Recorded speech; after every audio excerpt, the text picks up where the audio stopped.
Those were protesters out in front of Justice Roberts and Brett Kavanaugh, the same Brett Kavanaugh who almost got assassinated by these nutballs earlier. Joining me now, Bill Jacobson, Cornell professor, Cornell University law professor, and founder of the Great Legal Insurrection. Okay, Bill, I'm almost positive it's illegal to do that out in front of a Supreme Court justice's house. I read that somewhere, but you're the lawyer. You tell me. Well, there is a federal statute which prohibits protesting at a judge's home, not limited to Supreme Court justices, at a judge's home for the purpose of influencing the judge or obstructing justice. So the question would be, legally, are they trying to influence? Well, certainly the protests that took place between the leak of the Dobbs decision and the actual Supreme Court issuing its decision clearly were intended to influence the justices. And I think you could probably say these so-called ethics protests also are. They're trying to influence them to go along with Dick Durbin and the other Democrats who want to impose some sort of external ethics code on the Supreme Court justices. So I think clearly it violates the statute. Now, some people say the statute's unconstitutional and has never been challenged, but it's on the books. And as we know, the FBI and the DOJ love to enforce even petty laws that are on the books when it's politically convenient for them. Okay, well, what kind of a country do we have then? I don't mean to step away and get too broad with this whole thing, but what kind of country do we have then when, if Democrats are in charge, they can just decide not to enforce laws if Republicans are being harassed? That's okay. So you don't have a constitution anymore. Well, I don't know what this is, but you don't have a country.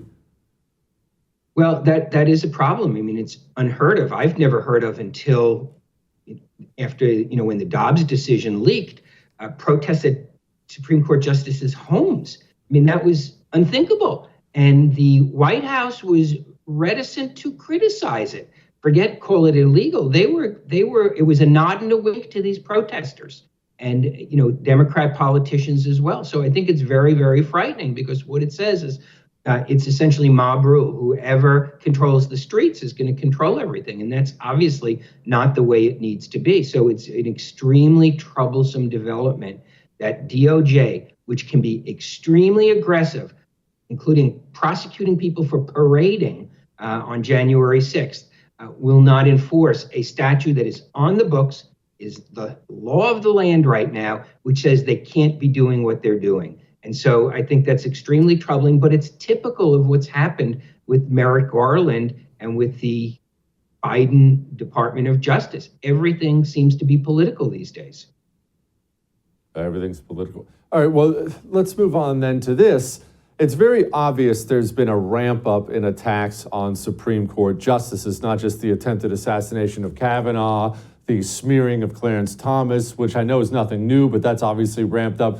It's obvious to me, at least, that they're coming for the court in some way, that they can't stand that there's any kind of a bulwark. Do I have that right? Yes, well, the U.S. Supreme Court is really the one institution that has not been completely captured by the left.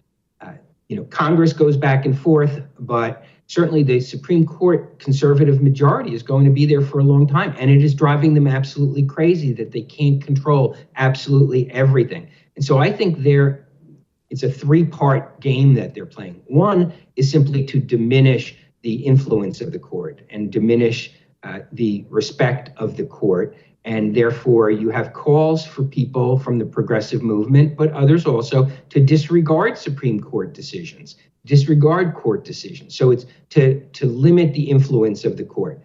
The second one, I think, is to justify some sort of court packing or change in the nature of the court. But to do that, they're going to have to get a lot more votes than they currently have. So that's probably not going to work out for them. And it polls very poorly, court packing. The third one, which I think is what they're really up to here, is to try to pressure one or two of the justices to resign by making their lives so miserable. So they're protesting outside their homes. There's been an assassination attempt on one of them.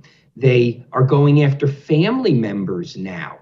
And so what I think you're seeing is a lashing out, trying to pressure one of the justices to resign, or worse, and they wouldn't say it, but I think that's lurking behind. that maybe next time one of these protests will be effective and will, either injure or kill a Supreme Court justice.